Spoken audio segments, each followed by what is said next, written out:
I have discovered a secret in the Bible that I'm very excited to share, but it's incredibly big. It is hard to see. My name is Dan Paulson. I hate the term independent researcher because I think Gaia hacks use the heck out of it, but that's essentially what I am because, well, you'll see. Welcome to the channel. I got something to show you. Professor Bart Ehrman, I hope you come and see this just to see what this is about. What I want you to know is that I have been a student of yours for many years. We've never met. I have got material, the greatest controversies of early Christianity, the New Testament, lost Christianities, great courses. Everybody else that doesn't know, these are like hour-long CDs, discs, 12, 20, 30. At some point, I have those, and I'm listening to them over and over again. I have a job where I'm working remote, and I'm covering some repair, multiple states for 15 years. And as I'm doing that and traveling around remote, hour by hour by hour, sometimes you drive for 12 hours just to get to the next place. I would just play these over and over and listen to them. It was just a fascinating thing to me. But I went through your material extensively, and I went on to other things like, Robert Sapolsky. Sure, yeah, great courses, Biology and Human Behavior. Dr. Andrew Newberg, The Spiritual Brain, Science and Religious Experience, Mystical Tradition, Judaism, Christianity and Islam, Comparative Religions, Buddhism, Understanding the Brain, the Great World Religions, Islam, Confucius, Buddha, Jesus and Muhammad, all of these. I went through for years. I have spent easily several thousand at a minimum or more hours in the classroom listening to lectures. They're the same lectures over and over again, but they stick better that way, don't they? I've also got his Lost Scriptures book that I've actually used for a couple of my videos, talking about how to recognize what is an authentic monomyth and what is not. And that's what that's going to boil down to. Now, I want to talk about a couple of things, because right off the bat, a lot of people start off with, who are you? Why should we listen to you? And what I want to say is that when you find the material is what qualifies it. You don't listen to people at this level. You find something. When you see it, that's the authority. And before we get into it, it is incredibly important to emphasize this. You have to have a scholar's mind to look at this, not a Christian's mind or a denier. We're not going to look at Christianity. I'm going to submit that Christianity is a carrier shell, that there is something inside of it that we're looking for. And it's a very popular it's a candy shell, thick candy shell. But there's something inside of there that is in common from other places in antiquity. And in order for us to see that, we have to understand that this religion is simply another carrying case. So step back from it and let's approach it. All right, I'm going to show you exactly what I mean about pointing things out. I don't have to, when you see this, you'll go, holy smokes, I can see that. Let's do it. Okay, first off, Genesis. This is a downloaded copy, and I'm using a Word document to search for names. But this gets your attention right off the bat. Everybody recognizes this. This is the first creation account, the very last day, the seventh day. On the seventh day, God finished the work that he had done, and he rested on the seventh day from all the work that he had done. So God blessed the seventh day and hallowed it. So 7 was said 3 times right there in a weird staccato thing. I'm going to write those down. Now, I do want to make a point right here that 3-7, as you read through the Bible, most people have made this connection. It's like, how come there are so many 3s and 7s? And actually, they're the most common used numbers in the Bible. They get my attention. And then when you read Genesis and see that 7 is said 3 times right in the beginning, I start making some kind of a connection. It starts in Genesis and becomes the most commonly used numbers in the Bible, and it creates a grid, a verbal grid, a numbering and verbal grid. It's all hidden inside. We're going to see that. Now, as I look around and I keep reading, I see other things that are strange. Like if I get down here for the Sodom and Gomorrah story, righteous is said an unusual amount of times. It's like there's this kind of staccato Dr. Seuss thing going right there. Will you if it's this? No, I won't if it's that. How about this? No, not that. How about this? No. Anyway, it just gets your head that way. And I look and righteous is said 7 times. What do you know? So I'm going to put righteous on that list too, because I think that's what that probably means. Yep, there you go. Now, when I look with this, I see it's also attached to other numbers. And one of them I'm going to just grab right here is the 40. I'm going to keep this small. 40 and 40, it's said twice. I'm going to put 40 on the list. Does that make sense? Well, let's go look at something else. Here's the flood. For in 7 days, I will reign on the earth for 40 nights. We got our 7 and 40 right there. It's going to happen. And then it was called into being, and then it happened. So after 7 days, the water of the flood did come on the earth, and the rain fell. So that's 2 times we've got 7 and 40 hooking together there, or a way to tie like the righteous said 7 times over into 40. And now we go over here, we got an 800. If we look at this, there's a 40 right here, again, associated with one of the 800s. And if we count, we see that there 800 is said 7 times. So there's 800 and there's a 40. So there's 7 times, another time the number is pointing to 40. So what we've done right here is just, and before moving on, I'm sure you recognize I'm only grabbing one number, that there's a pile of them there that we can work through. And that you should be recognizing now that they're hidden in the amount of times a word or a number is repeated. What I'm going to suggest, without getting into further detail, is that that's what I'm going to be able to demonstrate when we're looking at things like that. You're going to look at that and go, oh, wow, I see that. We wouldn't know that because we don't have it memorized. I know it accidentally. But in searching like that, you begin to find it. And you find it in a technique in the way that they're doing the words. Here's what we have to do. You have to play it out in your mind to understand it. If you can imagine this, the human mind right now is very focused, turned outward, living in media. If you removed every bit of that, take it completely away and live your complete full life without even electricity. And that's normal. You wouldn't even know any different. These stories are your media. The mind is the gaming platform, the playing field. And this entire story plays out in the psyche. And if you do it that way, what you find is that they're all holding a pathway to inner peace. But it takes a long time to get there. This numbering system right there, if you look through, you keep seeing other things. I don't want to get into it. I got other videos on it. It gets too big. But I see this kind of a numbering grid thing that's going on in the background that continues to emerge. Okay, you know what? So far, this is just the tip of the iceberg. Honestly, Noah is said 40 times. The 12s are going to appear 3, 7, 12, 10, 20, 30, 40. All the numbers that we're seeing lined up. The 800 years is said 7 times. The 900 years is said 12 times. And what it aligns with is going to be doing the same thing. They're creating a pile of terms here, but they're letting us know they're pointing right to them by repeating things and kind of cross-referencing. You go, okay, yeah, I see what they're doing in there. It's like somebody handed you a puzzle and said, here it is. And where is everything inside of this? It's a mental puzzle. It's verbal. And all the clues are in the puzzle right there. They're right in our face. We just don't know what to do with them. We don't look at them right. We look at them like they're true or not true. We don't realize there's something in there, but we should all recognize that there is so many number repeats that there's got to be something to it. So we built that pile there. And then what do we do when we get to the book of Luke and Jesus? We see that he's 12. There's a 12. When he astounds the wise men in the temple, he's about 30. There's another one, starts his ministry. He spends 40 days in the wilderness. There's another one. And how long is it for his resurrection? 3 right there. All of these are coming from that same pool, and I know what they're doing. I know exactly what they're doing, but it's hard to see it. Okay, so that the video is going to be about that. What there is a template that is repeating in here, but they're hiding that template, and they're showing us how they're hiding it by creating this pile up front, 7s and 3s. We get to Job, and it starts right off with he's got 7 sons and 3 daughters.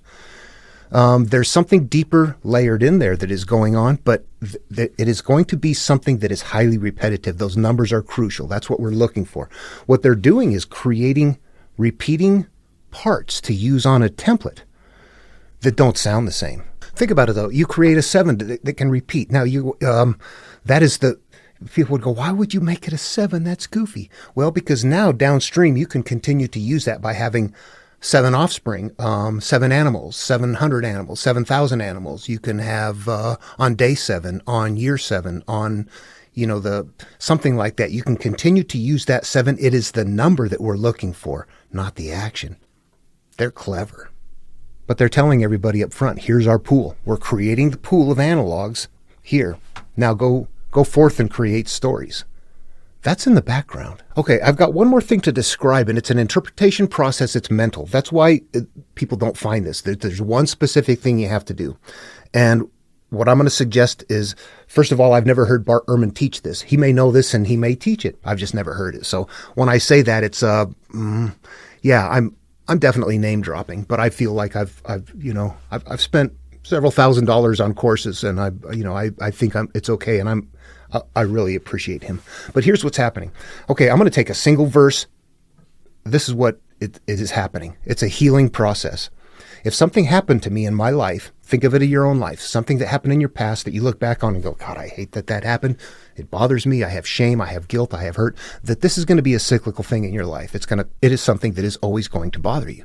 Whenever it gets triggered, it's going to act out. We know that. We see people live their lives triggered. Lives. This is a way to escape that, to get out of that. It's recognizing that happened.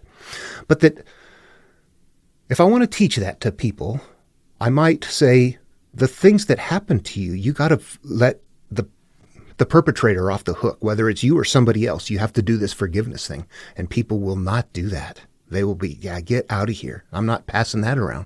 So you need to nest it somehow. So you put it in a story, and I'll make up a verse that says, an anchored ship cannot sail. And to me, that represents the idea that I am the ship, and the anchor is something I'm holding on to. And as long as I'm holding on to it, I can't be free of it. That's what I have nested in there. I know that is a mental process, and this is a code. Now, out in public, people don't know that. They're not going to do that. Somebody doesn't interpret it. They're going to say, yep, that's so your ship doesn't float away. You put an anchor in the water. That's a stupid thing. They're done with the story. Somebody else will go, nope, that's a metaphor. It's about my life. If I'm hanging on to my old job, my old relationships, my something here or there, I'm not moving along. I'm not getting the career I want, the job I want, the life I want, all of those things. And you'd go, oh, yeah, that's a good idea. You do have to let go of the past. That makes perfect sense. The verse is interpreted right there, but it's about the physical world. Does it heal that inner process? That person might be moving ahead with pain and shame inside, not really knowing that the verse goes to a deeper level.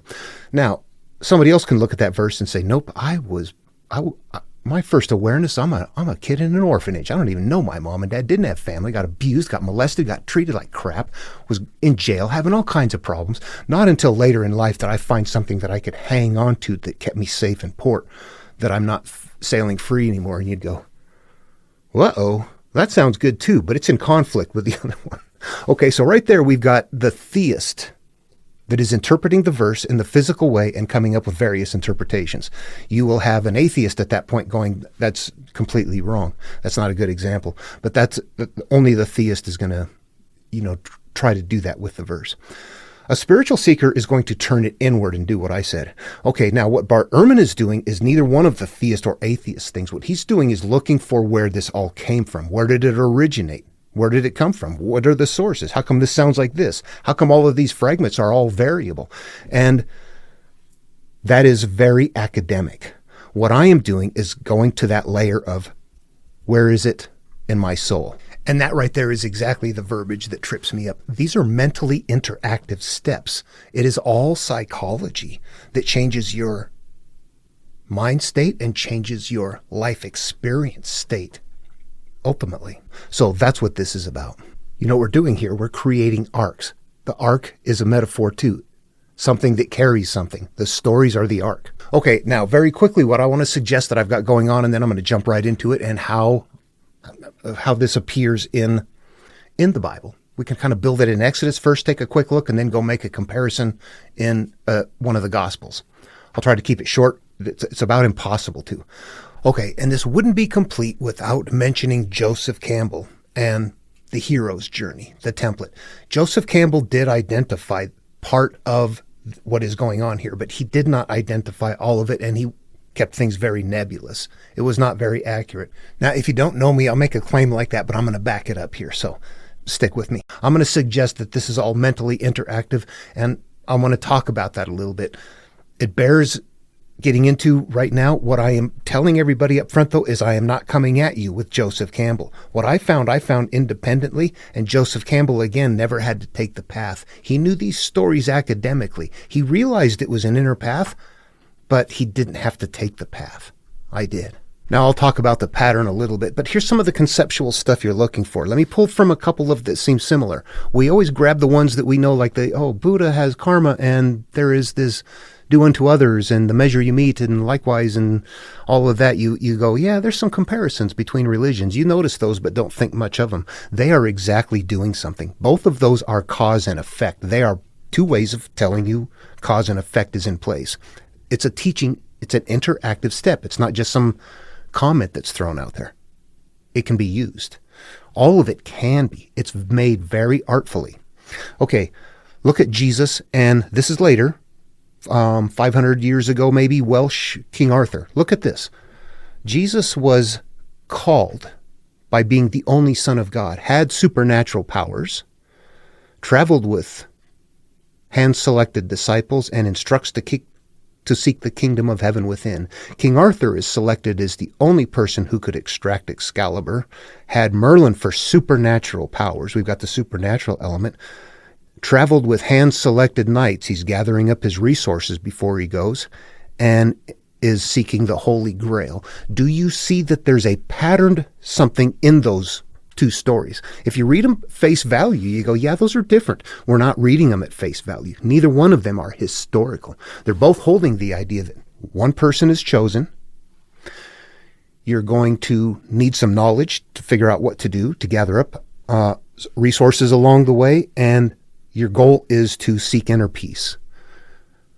The Holy Grail, the kingdom of heaven within, nirvana, best flow in the Tao, all of those are analogous terms that mean the same place. It's a mental space of, I'm okay. I'm not all in turmoil. I'm not all wrapped up. That is what is in there. If you were to follow Buddhism, I will make this claim. If you were to follow Buddhism and become self-healed, if you could extract from Christianity that template, you would find it's the exact same pathway. It'll take you right to the same place, mental healing. However, they're packaged differently. Okay, first of all, I'm going to start with what the template is. Let's identify the Joseph Campbell steps, if you know what those are. Then I'm going to show you all the parts he has missing out of there. And you know what? As we're setting this up, it's taken me a long time. I want to just bring everybody there to begin with. Let's reverse engineer this for a second. What we're looking at is a template that is based on the sequences of a human life cycle. So it's going to be the same. You're born, you go through these experiences through life. This is how it comes about. This is how you extract yourself from it, is exactly what is going to be here. So there's going to be a patterned template that is in there that is based on the human life. So when I say they're nesting a template in there, they're really not. They're taking that template and saying, here's how the human life works. Not many people are going to do it. Create that story first. Okay, well, saved in a basket, taken to Egypt, sent off for supernatural aid, somehow saved out as a child. Okay, we start out in life pure, but as we start making judgments of life, we begin having cyclical pain as a result of the judgments that we've made and the things that are left unresolved up here. And those cyclical pain elements are going to come up in this story. We might see it something super short in a non-monomyth, like Buddha teaches in the Dhammapada. All that we are is the result of what we have thought. It's founded on our thoughts. It's based in our thoughts. If a man thinks or acts with an evil thought, this is an unresolved issue. If a man thinks or acts with an evil thought, any human being, then pain follows them like the wheel follows the foot of the ox that draws the carriage. So there's this mechanism of cyclical pain happening. Pain follows like a wheel following. And this, when you interpret this, I am the ox carrying, this represents me going through life, and I have had something unresolved, and as a result, pain comes cyclically after me. So I've got to put that element, that's what happens, right? Let's put that element in big stories. How do we do that? Well, let's put 10 plagues. Something keeps happening over and over again. How about when it first started out in Babylonia in the Enuma Elish? What do we have is, what was it? The Lady Huber who did the destruction. What do? She does all the destruction, then it pulls back, and then the destruction happens again. So what they're doing is they're showing the destruction 2 times. They're showing a cyclical pain in there. Jason and the Argonauts. We go to the island of where Phineas is, the seer. This is all playing out in our psyche. This is a part of us. This is a part of our knowledge of knowing what to do. Phineas is our capacity to know what we're supposed to do. What's happening? The harpies are defiling what we need daily. We're not making it. This is the cyclical pain. That has to be resolved before we can move on. We're going to see those elements that are showing up in ways that you look at and go, okay, those are really different stories. But if you look at the concept of it, you go, cyclical pain is in that story. So somebody's saying, take this idea of cyclical pain and create some fantastical story out there showing this element. Bingo, there you go. So it's a big, huge outward-looking story that really means cyclical pain. That'll be as simple as something like, now that Eve has sinned, that's the inner part of us. Eve is our inner self. Now that we have accumulated something, we've partaken of the tree of the knowledge of good and evil. That means we begin to judge life and have experience. If we've lost our happiness, we're out of the Garden of Eden. And now every time childbirth happens, whenever this plays out of us, pain follows like the foot of the ox. Pain in childbirth happens every time you give birth. The cyclical pain is there, but it's so hidden you would not know that unless you know you're looking for concepts and not the words themselves. Okay, first what I want to do is talk a little bit about Joseph Campbell's monomyth. Now, there's 17 stages here. I want to go into such detail to show people how this works that I'm only going to do like maybe a quarter of it. It's really big to see, so I don't want to go through it all, but I want to tell you right off the bat, this is a cycle for inner healing. The call to adventure is when you decide, I'm going to resolve that damn issue. Refusal of the call means I don't want to. There's our struggle to leave the past. Supernatural aid is not there. We're not getting supernatural aid. What we're learning is that we're holding on to something and we need to go address it. That pain of being molested, raped, whatever it is, doing something that is not resolved, that makes you live in turmoil, you need to learn what to do to go resolve that. That's your supernatural aid. Crossing the first threshold is turning inward to the mind. That's where the issues reside, in the mind. Belly of the whale is going to represent now I am in there. Okay, it's important to understand that sometimes I will just blend words and you have to be careful. Everything I'm saying is going to be mentally interactive. Even if I use terms like soul, spirit, inner healing, something like that, all of it is psychological. All of it is based in, like what Buddha said, all that we are is a product of our thinking, our thoughts, our memories. That is what we're working with. To change our life, we're changing our memories. We can't change what happened. We have to change the way we feel about them. That is ultimately what we are doing right here. That's what this is going to be for. This is psychology to make your life better. Okay, what I want to do is re-identify the list here. Let's just take these first couple of steps from Joseph Campbell's. Remember that, right? The first one, the call to adventure. Then there's a refusal of the call. There's supernatural aid. And there's crossing the first threshold. What I'm going to do is pull up the book of Exodus from the Bible, and I'm going to locate these spots in there. It's a big story. Remember, they're doing this word of mouth, passing them around. They don't have a Bible. And this is their media. It's pre-technology. This is a big thing to them. So the story is going to be really, really huge, holding these components in there. And what I'm going to do is just kind of jump ahead. Honestly, it's hard to see this stuff. There is going to be an expectation that you're a little more advanced with the knowledge of the material. Because it's just so big that in order to get someplace, we're going to have to just jump to the answers. So let's do that. I'll be using a downloaded NRSV updated edition. Not my favorite, but it's what I've got here to use, and it's going to serve our purpose for this. And the first thing I want to do is identify where the calling is, because there is a specific calling. So let's go there and take a look. And this is, I'm going to tell you, I know it's on Mount Horeb. He gets called to a high elevation. Oh, let's see. There we go. Moses at the burning bush. Verse 4, chapter 3, verse 4. When the Lord saw that he had turned aside to see, God called to him out of the bush, Moses, Moses. And he said, Here I am. Then he said, Come no closer. Remove the sandals from your feet, for the place on which you are standing is holy ground. Okay, Moses is just called. Okay, then the next step that was identified in the Joseph Campbell example was the refusal of the call, and we're going to see that on Mount Horeb again. It's not the exact next thing that happens. All of these can be out of sequence a little bit, depends on what they are. It's all before the journey begins. When you cross the threshold, everything is in place, but up in front, some things sequence and some things you just gather up. It doesn't matter. And some things seem to be deliberately left out of some stories, depending on how they're making the hero of the journey. The struggle to leave the past is not always there. Sometimes people just know what to do and they go do it, and it doesn't, they don't have a problem. I don't know if everybody knows. I'm sure not everybody does, but Star Wars was structured on Joseph Campbell's template. So we have the calling in the beginning of Star Wars where we see Luke getting the message from Leia through the droid. And he wants to go, though. He doesn't refuse the call. However, the refusal is still built into it by his Uncle Owen saying, no, you can't go. So the element is still there. It's just that it wasn't the hero couldn't go, but the hero wanted to go. Sometimes the hero's not held back. They just go. So some elements may not always be there. Probably depends on if you face it like a Christian with guilt or like a Stoic going, just deal with it. We're animals. Get over it. But here we have the refusal.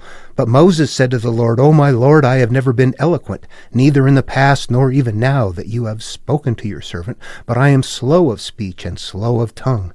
Then the Lord said to him, Who gives speech to mortals? Who makes them mute or deaf, seeing or blind? Is it not I, the Lord?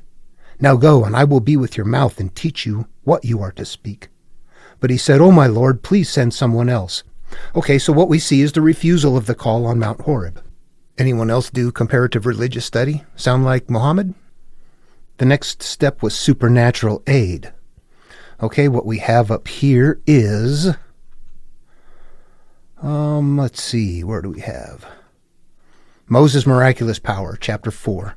Then Moses answered, But look, they may not believe me or listen to me, but say, The Lord did not appear to you. The Lord said to him, What is that in your hand? He said, A staff.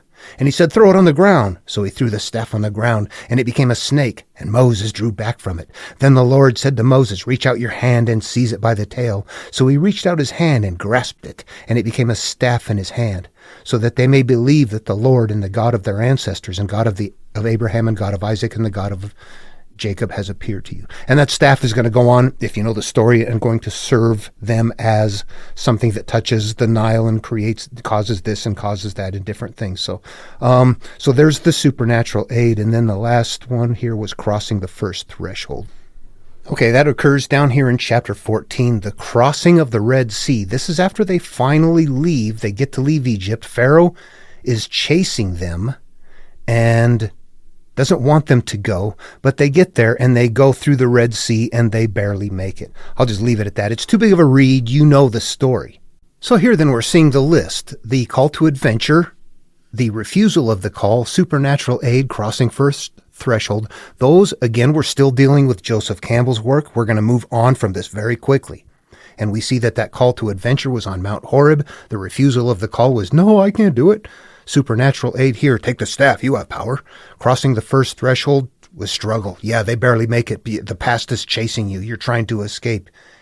In fact, that's an element that's left out. Okay, what we're going to do is go back and add in a lot of stuff, because this is a much bigger story than these 4 steps right here. It starts right off the bat with a very specific selection. And that is first, that there is a specific selection. That would show up continuously in like a many called, few chosen. Something like that. Not many are going to enter the narrow gate.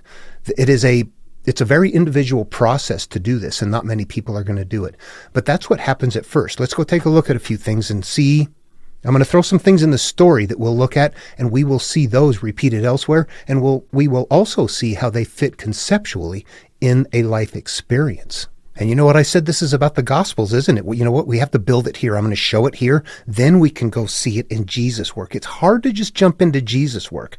They're many, many years apart. It became more complicated under Jesus. It sounds different, and it's pretty baggage-ridden. So all we're doing is building the idea of what this template is here. Then we can take that knowledge and go look at Jesus' work.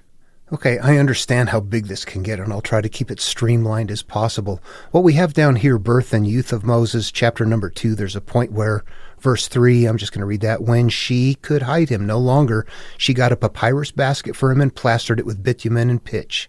She put the child in it and placed it among the reeds on the bank of the river. His sister stood at it. We know that story. And that is because the king was going to kill everybody, all the firstborn males, right? So there's an isolation right there where an individual is very specifically saved out of the group. This isn't just somebody called. This is somebody in the beginning that is very isolated. So there's something going on there. That's going to eventually end up being probably a brain type or something like that. They are telling us very specifically that not very many people are going to do this. And that story right there is going to be, or that element is going to be repetitive in other stories. We're going to see that isolation beginning right off the bat. When we get down to Jesus, where did they go? They went to Egypt to save him. We're going to see that element show up. So what I'm going to do is I'm just going to take this, and the red right here has been, I just shrunk down the size. That's Joseph Campbell's, what we just came up with right there. What I'm doing is starting mine now, and what we've done up here right off the bat, number one, we have an isolated person. Okay, as we continue along, there's a few things like something that's taught up front, the divine name revealed. We need to know that this is a mental process. Okay, Buddha starts right off in plain language. All we are is the result of what we have thought. That's very plain language. Jesus starts off with, it's good to be, poor in spirit, or in one case, just poor. How does that work? It's spiritual, which means what? It's mental. That means you have to let go of things. So we know that they have to do that. They have to let us know it's an inward path.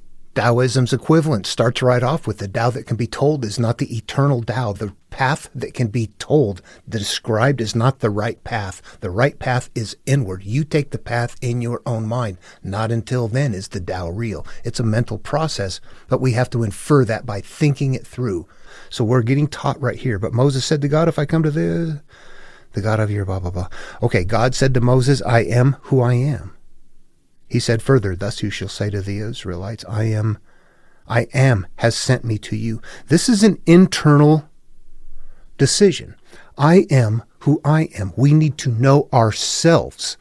This is not about God saying I am who I am. This is about us on the path going, okay, this is a mental path. So right there we have an instruction that it's mental. And clearly, I realize these are hard to see at first. It just goes through. You have to see so many things. You finally kind of absorb it. Okay, what we have, we got the calling that goes down here. What we have, we still haven't crossed the threshold. Okay, so crossing the threshold, Red Sea, what did we have there? Where did that occur? That was after all the plagues. Yeah, see, there's a lot happening crossing the Red Sea. Chapter 14, between the calling and the mental, there's still stuff going on. What we have in the 10 plagues, and if you read some of this stuff, there's a point where your understanding, I have to stop here for a second. It gets so thick, we have to stop and talk about God for a second. The way the material works, and as we're going through here, there's layers of comprehension here that have to continually be included in order to proceed. This entire thing, since it plays out up here, is in your mind, in your psyche, is a complete thought experiment. We have to work it all out in our mind. That's why the Tao that can be told is not the eternal Tao. Whatever I say, you'll be going, what is this dude talking about? Until you see the parts in your own mind and you play it out, and then it becomes yours. It's a weird thing. It's mental. The stories are that way. Okay, God is a true part. God is, however, internal as a part of our mind. They've separated it out. We know what this is, and it's a part of our awareness that is not... Let's start over. There is the times you wake up in the morning, 3 or 4 o'clock, and you're frazzled about something. It just is haunting you. You can't get back to sleep. It's just, you're fretting and yeah, you know that moment. And no matter what you do, you can't get to sleep. But once in a while, there's this little voice outside of this physical or this emotional experience that you're having that is saying, hey, let it go. You've got to get to sleep. There's nothing you can do. Just relax. However, the conscious is going to continue feeling the experience, the strong put-away experience. There's a conflict, an internal conflict going on with the higher awareness that can reside above the emotional state. We can get there. Stand outside of yourself and look at yourself. This is what God is. God also, however, is everything out there that God provides, good and bad. God is whatever happens to you in your life experience is going to be based through cause and effect, and it's just the way they're terming it in this genre of material. God is the higher awareness. In Greek material, it's the same thing. It's the one up above that says, I can control things down there. You physical person, you man, you consciousness, you're the one that has to go resolve those monsters. You put them there. Your past put them there, actually. Your past experiences put those monsters there. Now it's up to you to go back and defeat them so you can have your life experience or your land back. You see, that's what they're doing. God is a part of you that is inside of you.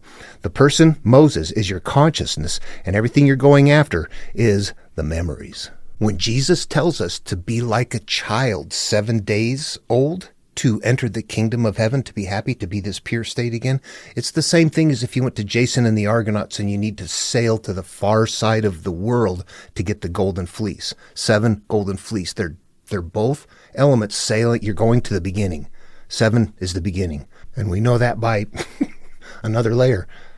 The 2 creation stories line up side by side, 7 and 3, when everything was completed. That's the same point in time when we were ourselves, Adam and Eve, pure, hadn't sinned yet, hadn't had life experiences yet, so we're happy and we're not covered by anything. We are naked in our life experiences. This is a spiritual experience.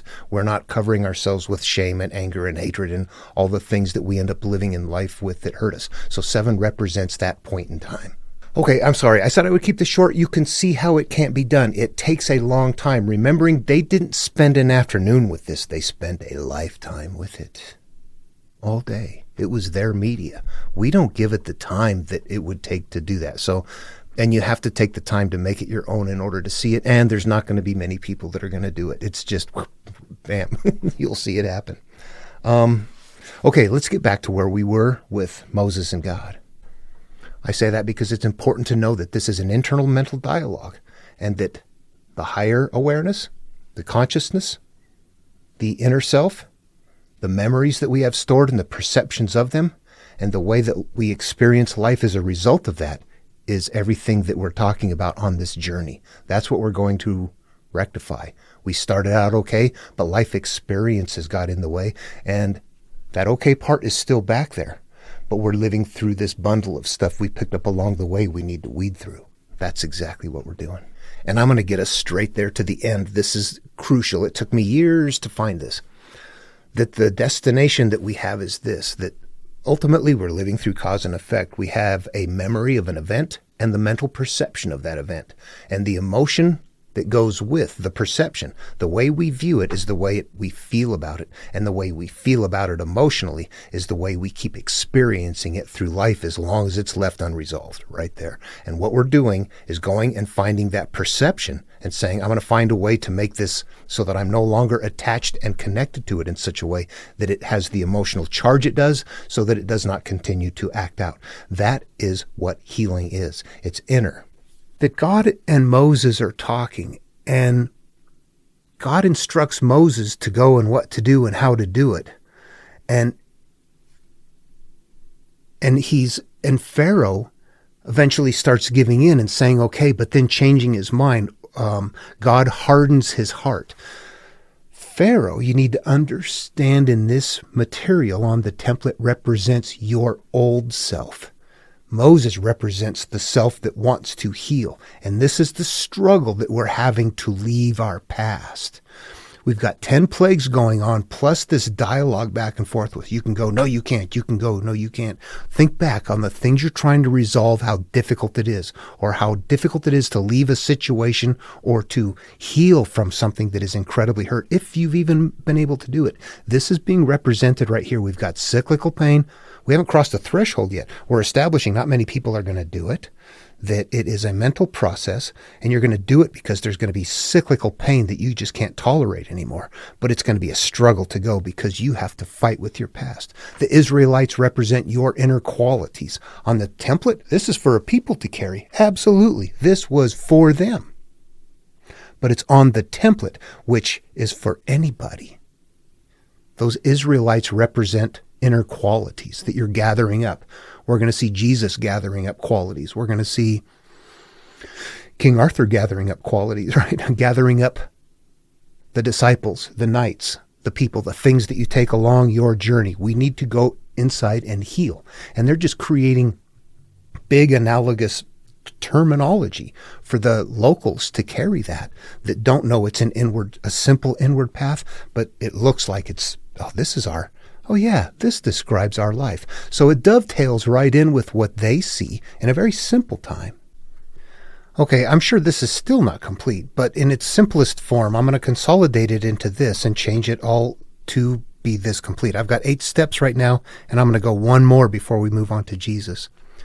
There's an isolated person, saved in the basket. Mental path, I am who I am. Cyclical pain is why the reason you go on the path. There's plagues. You struggle to commit to facing the pain. The past keeps chasing us. This is actually being replicated in a refusal of the call to. So 5 I added in later. We've got our qualities needed for the journey. We need to gather that up. We gather the Israelites in this case. If you were in Jason and the Argonauts, you'd be gathering the Argonauts. If you're Jesus, you're going to gather the disciples. If you are Arthur, you're going to gather the knights.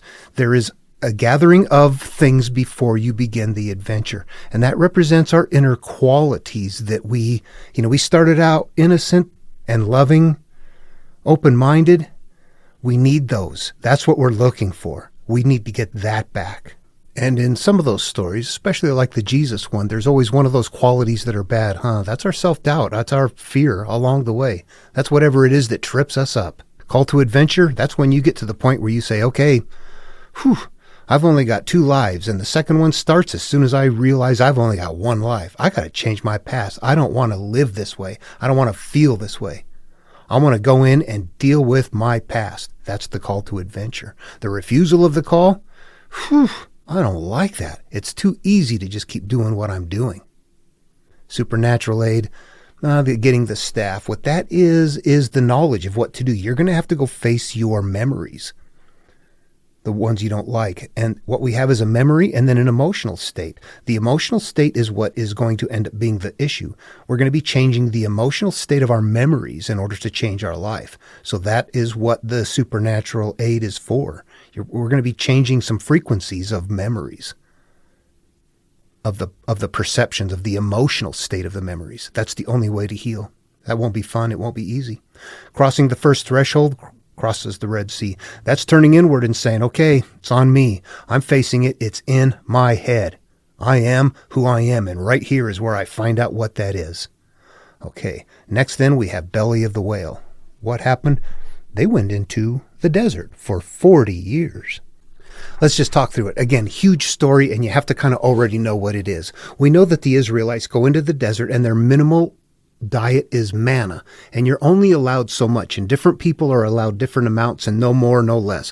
What we're representing right here is the idea that we have now crossed that threshold. We've moved away from whatever it is that's hurting us, and we are now out of the environment. We are healing. We are no longer experiencing that. We are consuming spiritually only the peace and the love and what we need to in order to heal. And the 40 years is going to be something that in Jewish material, I've got other videos on this, the 7-3 buildup. If you search this document, you'll see Mount Horeb, the pure place. It's said 3 times in Exodus, which aligns with Genesis 7 being said 3 times in I've got other material. I don't want to get into all of that, but those are going to be representative of something. The 40 again, the flood was there for 40 days and 40 nights. That's another one of those pure places.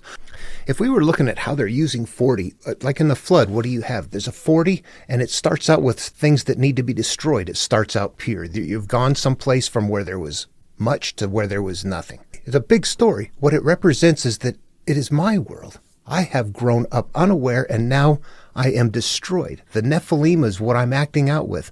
The daughters that have been corrupted are all of the joy and the purity and the love and all those kind of things that I was born with have all been corrupted now.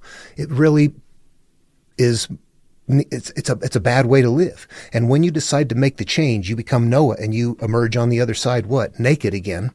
And you see a process that is going on that plays out in the psyche. Those are big parts on a story that are mental parts, continually repeating mental parts in the psyche. We go to the next story and we find out that 40 is another component part of it. Now it's the desert. The desert is no longer a flood in a new world, but what it is a very devoid place. Each one of them, we're looking to go from a bad place to a good place, from a horrible place and cross a threshold to an empty place.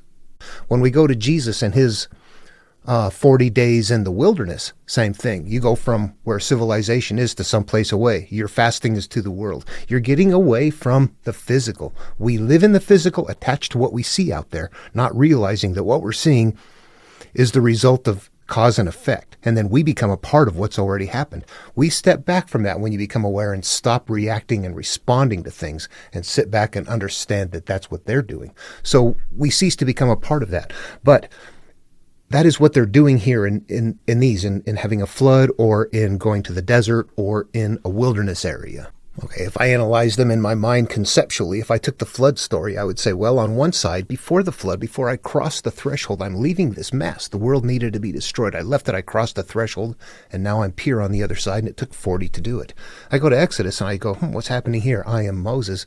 Pharaoh represents my old self. That's what I'm struggling to leave. Instead of the world that needs to be destroyed, it's Pharaoh and Egypt that needs to be escaped from. I see. Those are holding the idea that I'm still working on leaving my past. They're still on the template.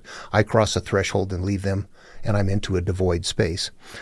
Jesus, it's the same thing when he goes through, a baptismal. We're going to see that as it comes up. He's going to leave the physical behind and go on to the spiritual. When he crosses a threshold and he goes 40 days into the wilderness, that it's going to be the same component thing. It represents ourselves, that the person in the story is holding the idea that I am on this journey.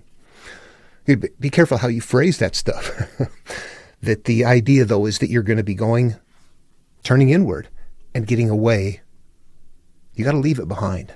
To make a change, you got to leave the past behind. Okay, I've opened the book of Luke, New Revised Standard Version, Updated Edition. Fine for what we're doing here.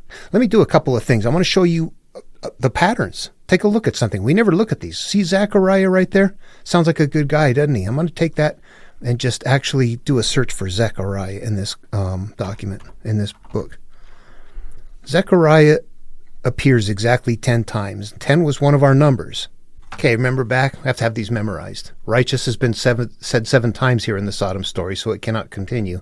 It's got the 50 said 4 times, 40 said twice. It's got a 45 in there. But then it can't continue to say righteous, but it's continuing to double up the numbers. You see, they're double. It's not just a number, it's doubled the number. Suppose there are 30. I will not for 30. For 20, not for 20. For 10, not for 10. So that's where it comes from right there. If it's said twice, it becomes one of the analogs in that field. Remember I said it was so deep it's hard to keep it short? This is it right here. We go back to where the lineage was in Genesis. And I didn't even cover the 900s. The 900s were said 12 times. But look, if you see right here, you'll see that 900 is also pointing to 10 right there. It's pointing to other numbers. It's pointing to the 12 and the 5. There is so much going on. All I can say is I'm barely touching the tip of the iceberg. You know what, though? I've got to say this. I see videos and videos on the debate of how that 800 or 900 years could have happened. It's a clue. People don't live that long. Count them. Pilate shows up. Pilate, good guy, bad guy? He's a good guy, right? Pilate, what do we have? Shows up exactly 12 times. 12 is on our list. 12 is one of the magical numbers. What else do we have here? There was a offering. Offerings are good things, aren't they? Okay. Offering should be a good thing. Let's take a look. It shows up 4. Oh, that's not good. Okay, let's look through here and see what we got. 1, 2. Okay, the widow's offering. This one was added in by the whoever was doing the editing. So I take that one out. I don't want to count that one. That's not part of the original story. I take a look again and bingo. Yep, I'm down to 3. 3 is off our number. 7s and 3s. Offering a good thing. 7, 3 a good thing. Zechariah a good thing. Pilate a good thing. Holy Spirit, what do we have there?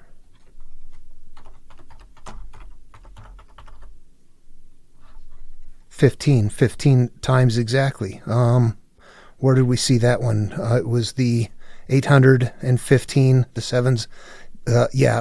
All of these are being maintained from that original Genesis list. Do you see that? Haven't even started on the template yet. You look at this and go, wow, there is something there that we don't even look at because we don't have them memorized. If we did, you would pull that up. You know, how many bolts does it take to hold your tire on your car, your wheels? How many do you have total? We know all those things because we've worked with them and we've got them memorized. We don't have to go look. It seems silly to us. Then you look at something like this and think, how could it be that way? It's the same process. If we had these memorized, these would pop up. We're not giving ourselves the opportunity to see these. We have to see them by searching through a computer. I don't want to keep harping on those numbers, that grid system there that's in the background. That is really not what this video is about. I want people to see that, but it's a much, much bigger than even what I'm talking about here. It continues to show up. Every book of the Bible has got those numbers in there, and they're creating new analogs within the documents themselves. It's just really huge. And we think we know it. We do not. And at this point, I just wanted to kind of wrap that up. I've never heard Bart Ehrman teach this before. That numbering system I've never heard before. I kind of hit that on my own. And it is the kind of thing that if you look at, you go, oh, yeah, I can see that. I don't need to believe him or not. I can count them out. I can go home to my own computer and do the same thing and come up with the same answer. Yeah, this becomes demonstrable here. The parts that we're really looking for alignment is that there's that 40, and that comes from that analog pool that we see develop early on in Genesis. And that right there is the first thing that gets your attention. Then you take a look and see that you're going into a desert or you're going into a wilderness. You're going into a place that is away from civilization. You're moving away from what you're going to do is you're going to be fasting as to the world right here. It's another way of telling you have to turn away from what is hurting you. Where are you? You got to get away from it. You have to find a way to leave the past behind if you want to make some changes. What the past you're leaving behind is the stuff we're bringing with us that is contained in the memories that is hurtful. That is the stuff that continues to hurt our future life. So you have to know that is very specifically, anytime we're in the mind, that's what we're looking for. All of the parts that they're putting along the way are facets of ourselves and sliced up over time. Different. I'm going to do it. No, I'm not. I'm John. No, I'm Thomas. No, all of those are us. And of course, by that I mean they are facets of us at various times. Whoever is on the path is your consciousness at the time. God is a higher awareness, different videos. The inner self is the female portion, the male. Offspring are the things that we become. They can become good, they can become bad. All of these then become more deeply layered parts of facets of who and what we are that play out up here in a lifetime. Okay, it's so big I easily stray. Let me get back on course here. Number 10, belly of whale. 40 years in desert for the Israelites. We are now going to go 40 days in wilderness for Jesus. So let me make that change there. Okay, there we have that. So crossing the first threshold would be then what? We had the crossing of the Red Sea from the Israelites. What did Jesus just come from as he was going into his 40 days into the wilderness? Let's take a look at that. Okay, what we have is chapter 4, the testing of Jesus. Jesus, full of the Holy Spirit, returned from the Jordan. So instead of the Red Sea, it's the Jordan River, and was led by the Spirit in the wilderness, where for 40 days he was tested by the devil. Okay, so we're going to back up from there. That is where we are in the wilderness. That's as far as we're going to go on the template. 40 days tempted by the devil is analogous verbiage. It means the time it takes to eradicate the issue that is tearing you up. We won't get into the healing process. From here, we're going to back it up and try to find the rest of the pieces then. So the crossing would be where? The baptism of Jesus. Now, when all the people were baptized, and when Jesus also had been baptized and was praying, the heaven was opened, and the Holy Spirit descended upon him in bodily form like a dove, and a voice came from heaven, "You are my Son, the Beloved. With you I am well pleased." Jesus was called right there. That is when he is called, but he also just crossed the threshold. Okay, so I'll back up to number 9 here then. The crossing of the first threshold was him being baptized in the Jordan. Then this represents on the template where we turn inward. The next one is working on the memories and healing the memories, but this is where we turn inward. Okay, we move on to supernatural aid. We don't even have to look for this. This one is built right into it. Jesus, we know, is going to be God's son who has supernatural powers, so we don't even have to go look for that. It is everywhere. He was born with it. He didn't have to go get a staff or a Thor's hammer or anything like that. He came ready to power in his finger. Okay, the next one we've talked about earlier is flexible, the refusal of the call. Not everybody refuses the call. Some people don't want to go. Moses didn't want to go. Muhammad said, I can't speak. I can't read. All of those things are there, but if you were to go to Jason or Greek myth or something like that, there's no refusal. They just go, yep, it's time to go. Let's go. There might be elements in there that make it difficult to pass, and the cyclical pain and all of that are going to be there, but the refusal of the call won't be. Jesus fits that category of, nope, I don't refuse the call. I'm here to save. That's what I'm done. So this story was made without a refusal of the call. Okay, this is where I want to emphasize that the Roman material that is used for Christianity is incredibly baggage-ridden. They wrote this to be the coup de grace. Jesus shows up with a lot of things. The calling isn't even there. The calling is, he's the Son of God. He came here for that. He's not living his life at some point. Now, there is a point in time where he is ready to go. That's that 30 age period we're going to get to and look at in here. But this one is a little bit unusual from normal monomyths because it wasn't meant to be something that was going to continue on. It was meant to be the end-all be-all right here. It doesn't continue on beyond this. And of course, I'm talking about as far as the Romans and Christianity is concerned, not as far as Abrahamic traditions are concerned. All right, I'm going to describe something here. What I'm doing is similar to what I would do in my electronics troubleshooting career. You got a big, huge system that's many parts, many pieces, many parts, and it's broke. You don't know what to do. You start splitting it into sections and then breaking it down.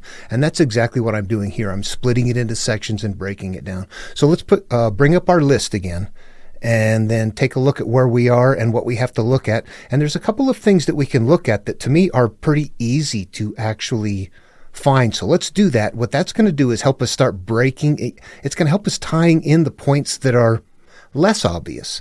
Okay, that 40 days in the wilderness was an obvious point. Right after crossing the Jordan, yep, that was an obvious point. And a couple of things. So let's go find what we can for obvious points. And one of them is what I just talked about, the calling. Even though there wasn't a calling, there is nevertheless a placeholder here where we see what? Okay, now we got a lot to digest here. I'm back at Luke now, and I'm going to go find Jesus, who's going to be 12 years old at the temple, and I'm going to go ahead and put 12 in here to find it. And guess what? I find out 12 shows up 12 times in the book of Luke. So 12 is being cross-referenced against itself. Not only do they say 12, and it comes from a original high point in Genesis, but it continues down here to still link in ways that if you had the story by itself and you knew the clues, you could decode this without knowing all of the Bible. It's a bigger network in the background that I see than what we can look at, but you can see that it's there. It's going to be, this is not, oh, well, gee, that happens once in a while. It's like, it never stops. It is really there. It is a coded network in the story, okay? All right, so Jesus is what, 12 years old? Let's find that story. Now every year his parents went to Jerusalem for the festival of the Passover, and when he was 12 years old, so there's our 12, they went up as usual for the festival. When the festival was ended, blah, blah, blah, he disappeared. They went back and looked for him because he was not with them. And let's see, they found him. Yeah, that's where he astounded the people in the temple. So this is going to be the isolation process right here. He is selected as, yep, this is a unique person right here, saved in a basket or something like that. Or this is doubling up. You could also say saved in Egypt, taken away. The elements are doubling up in here. Okay, I don't know how much you'll bear with me on these, but we have to have a mental component in the story. If it's a standalone, somebody has to clue the viewer or the person playing the story out in their mind what to do. We have a part up here in the beginning. Meanwhile, it has to start up front too. You've got to tell somebody up front that it's a mental process. You see right here, chapter 1. I know I stray, but this is an important one. It's not easy to see it sometimes. If I were to go to the Tao Te Ching, and I contend that all of them have a core teaching that is the way to inner peace, the very first line is that the Tao that can be told is not the eternal Tao. When we continue to work that through, we infer then that it is a mental process. If we go to the Buddha in the Dhammapada, the very first thing that happens in his verses, in the dual verses, is this one's plain language, all that we are is the result of what we have thought. It is founded on our thoughts. It is made up of our thoughts. So we have these components right in the beginnings of teachings letting us know that they're mental processes. Yeah, we're just right in the beginning of chapter 1. We're being told something here. Meanwhile, the people were waiting for Zechariah. Zechariah is an early component of ourself and wondering at his delay in the sanctuary. The sanctuary is in our own mind. We're in there pondering. I got all these things in here. I'm in the sanctuary. When he did not come out, he was unable to speak, or when he did come out, he was unable to speak to them and realized that he had seen a vision in the sanctuary. So here we've got a mental process going on in your mind. There's pictures in your mind. He kept motioning to them and remained unable to speak. When his time of service was ended, he returned home. This is going to be our mental component here. Okay, here's that other tie point that looks like a calling. 30 is a time to begin. 30 is a pure time. Jesus was about 30 years old when he began his work. So that right there would also represent a calling. Again, this one is loaded thick. And this is only Luke. Matthew and John get pretty intense. What I'm going to do is discuss a variation now. There's qualities needed for the journey. You gather the Israelites before, or you would gather Argonauts if you're Jason before you even begin. In this case, Jesus is going to gather things for the journey too, and those are the disciples, but he does not gather those until after the crossing of the threshold in the belly of the whale. So in this case, what they're doing, what are these qualities? What are these disciples? What do all of them represent? They represent the things that you need, that they're saying in their story, in their version. You need to have a sense of balance, a sense of fairness, strength. You're going to have some self-doubt. These are things that you're going to have as you go along. They're going to be there. This is yet another layer of interpretation where these are names or people, but the names mean something. What do those names mean? Justice, fairness, balance. Those are the qualities you're bringing. Sounds like people are coming along. You play it out in the psyche. You're gathering them. You're more or less identifying what you need to do as you go. Now, in this case, they don't have that happening before crossing the threshold. In Jesus' case, in this story, the threshold is crossed. Then there's the wilderness. Then there's I've got number 11 down here, resource or quality gathering, the 12 disciples right down there. Those happen after. Now, his ministry still really hasn't started yet. So this healing process has not yet really begun. So he's still gathering them before he begins the healing process, but after the crossing of the threshold. That's okay.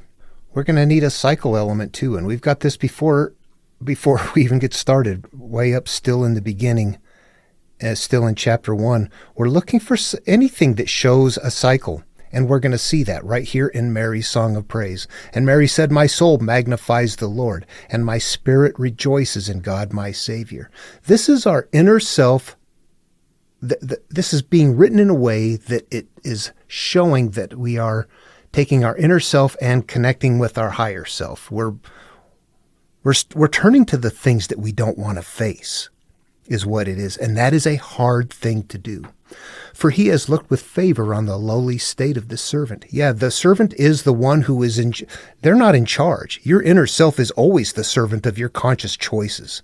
In fact, what happens when you're not paying attention and the inner self is in charge, that's when we're acting out. That's when we're triggering. That's when the cycle of pain is happening. That's when pain follows like the wheel of the ox that follows the carriage, or we continually have pain in childbirth. It increases.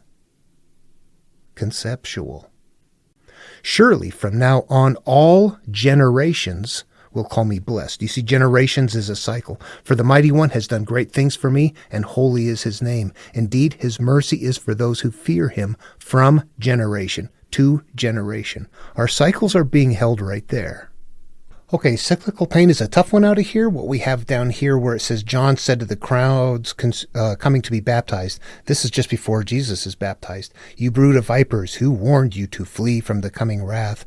Therefore, bear fruits. This means do good things. Whatever you produce from yourself, bear fruits worthy of repentance. Do the things necessary for forgiveness, but do not begin to say to yourselves, we have Abraham as our ancestor, for I tell you God is able from these stones to raise up children to Abraham.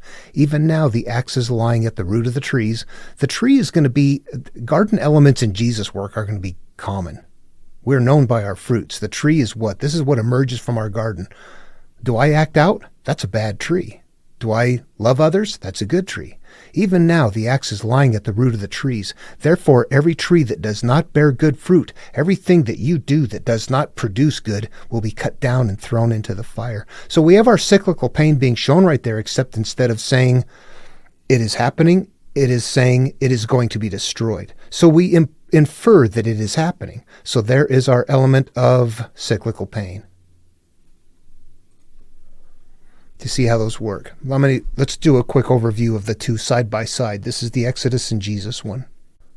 Okay, we start out with the Exodus, this first one here. The isolated person, Moses, is saved in a basket. Jesus is a 12-year-old that astounds the masters. In the mental path, I am who I am. Zechariah's vision and can't speak, and Jesus's.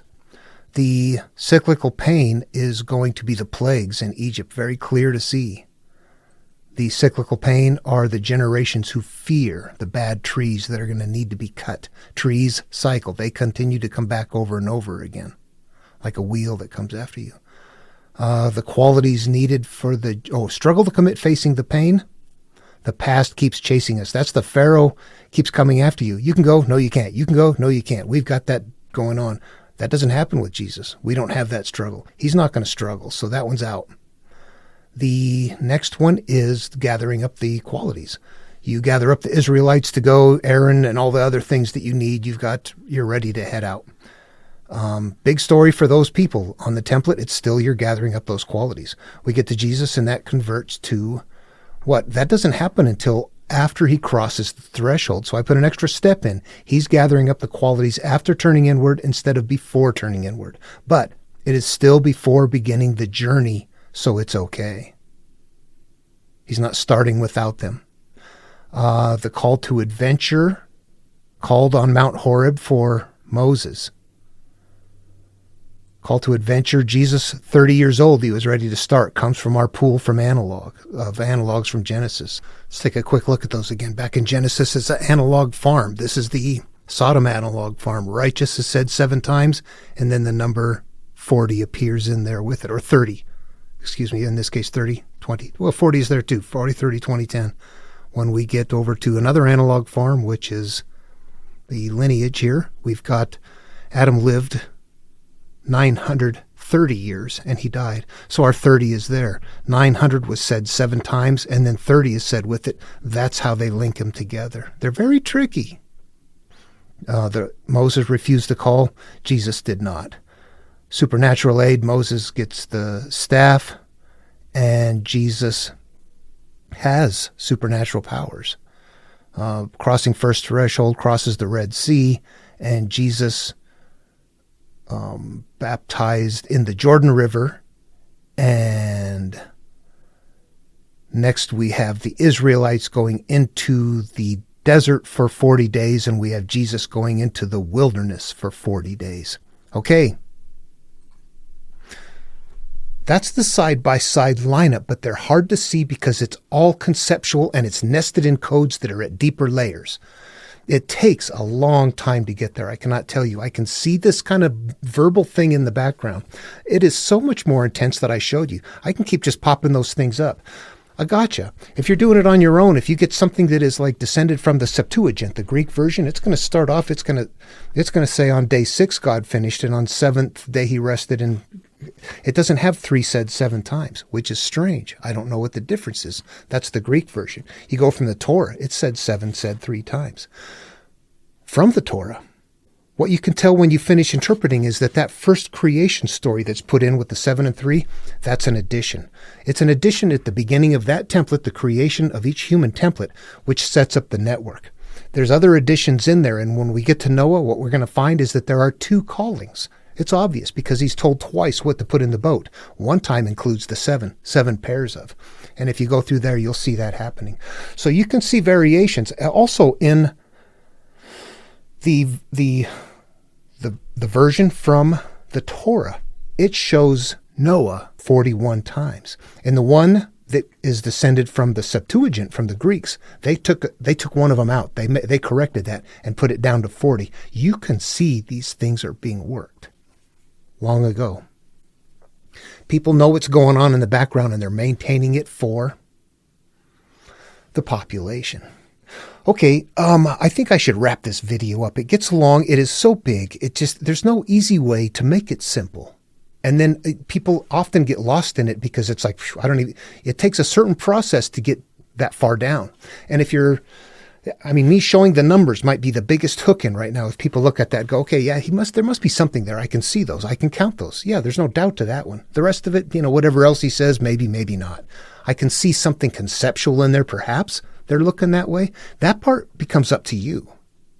At that part, I'm saying, this is what I see. Do you see it too? In this case, I can say in the Bible, look, let me count these. I can see these and you can see these. I know that. When it comes to the template, it's like, okay, this is a self-healing path. I can see it. I've taken this path. I know it very well now because I've taken it. That might be what it is required to know it or to see it, to understand it. I can talk to theists who will say, you are so wrong that you are absolutely wrong. You're a nutcase. You turn right around to an atheist who will say, you are wrong. You are so wrong. You are absolutely a nutcase. Who sees it? Scholars, people that are not wrapped up into it emotionally, people that can figure out puzzles. Anyway, okay, well, I'm going to end this video now. If you have any questions or comments, please feel free to post. I'm not sure how this is going to work out, so I think I'll just wait and see what happens. I have not done anything this quite... I guess I've not used the name like Bart Ehrman's before, so I'm hoping that I can get some more attention. I've got something here. It's just hard to see. I go to places channels where people are doing philosophy and mythology and looking at all this stuff. I've heard people talk before on channels about what is this comparison between Homer's Odyssey and, Genesis or Exodus or something. And it's like, it's there. It's this template. And you can tell people can kind of see hints of it, but they can't see what it is. And it takes a lot. You have to spend more time with it. Anyway, okay. I hope you enjoyed the video, and I'll see you in the next one. Take care.